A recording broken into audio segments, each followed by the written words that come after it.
Hi guys, and welcome to Tailored Talk. Today I'll be with I've just seen, and now I will be reviewing Heartstopper, the Netflix TV show, season 1, episode 1. I have not read the comics. I'm just going off the first episode, which I've just seen. So, this is my review. This is set clearly in a busy high school. Truham, which is the boys' school, and Higgs, which is the girls' school. But this episode mainly focuses on Truham, the boys' school.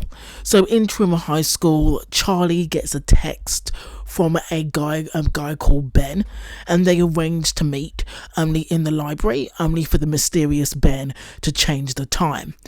So Charlie goes to his new class at the start of a new school year, and I think that his teacher is Alan Turkington, who plays that really fit Irish lawyer in a show called Dead Hot, featuring Vivian Opera and Bilal Hasna.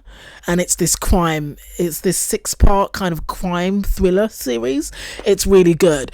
And the teacher that is in Heartstopper plays a lawyer.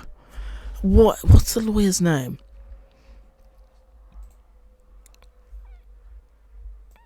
What was the lawyer's name? Right, so Dead Hot lawyer.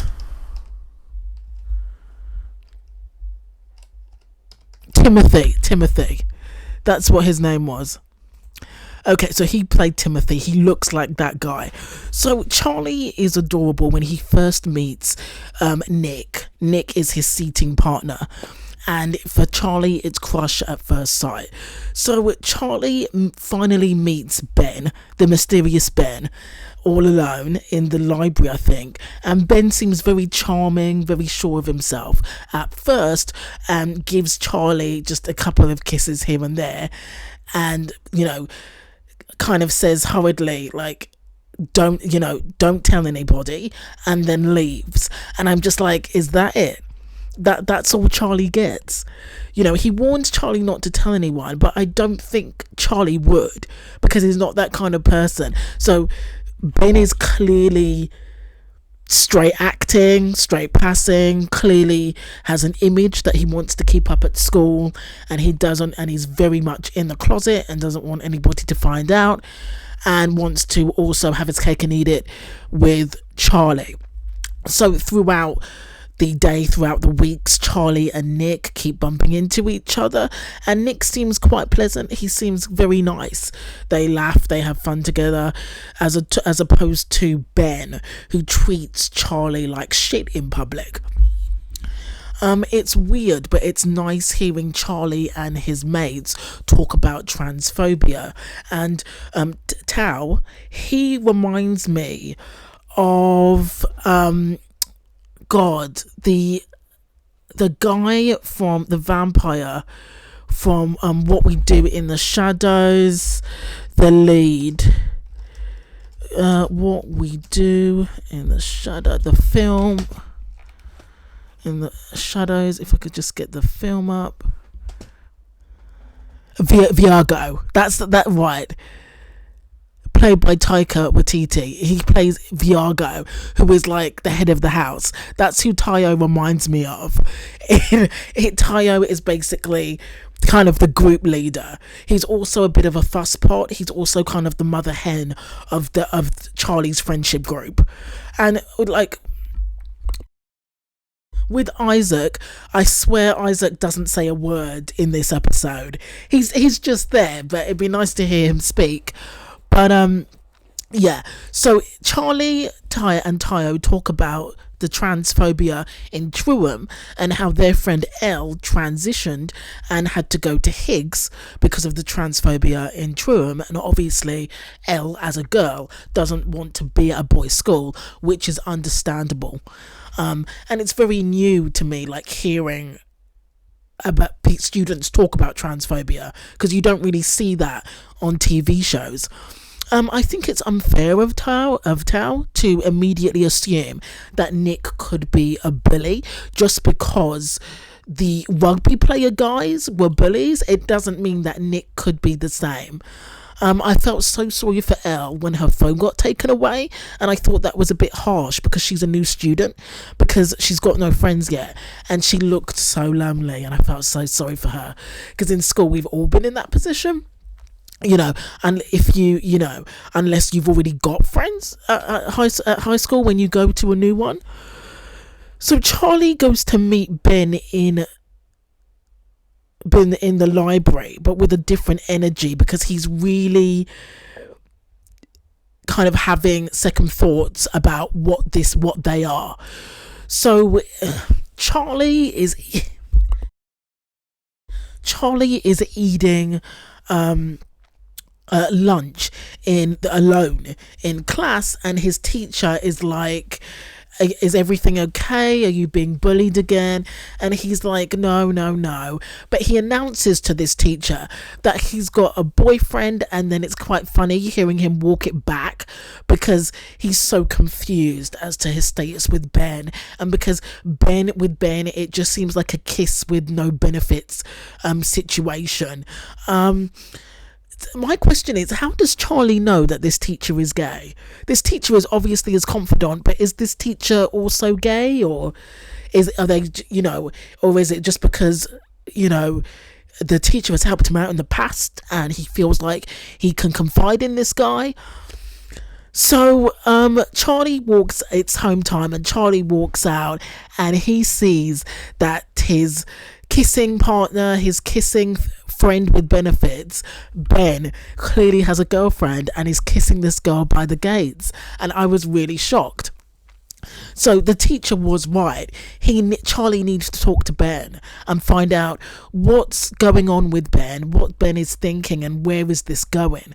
And with the scene of Charlie running, I thought that Charlie was running for stress relief, but he's actually running in PE, and he's really, really fast. Like Speedy Gonzalez fast. He is super fast and leaves all of his classmates in the dust. He is really quick. I found it impressive, and obviously so does Nick. Nick is very impressed with his athletic prowess, and because of this, Nick asks Charlie to be a part of the rugby team. He thinks it over, but it's obvious that he agrees. Charlie has a lot of guts to walk in that locker room after he could hear some of the guys talking shit about him. The fact that he didn't turn back and go home says a lot about his character. First it was, we don't really know this guy, and it's two, how do you know that this guy can even play sports? Everybody knows he's gay. So Charlie has a lot of guts. He has a lot of mental strength to walk into that room when he's just heard people slagging him off like that. I would have just went home.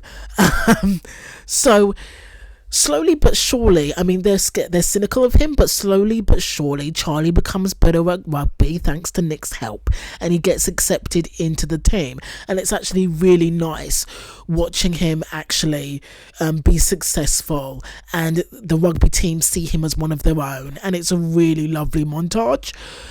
So Charlie is finally getting better at rugby, becoming a bit more popular, more accepted, and Ben texts him saying that he wants to see him, and I'm just thinking, I hope Ben doesn't drag him down or try to harm him in any way.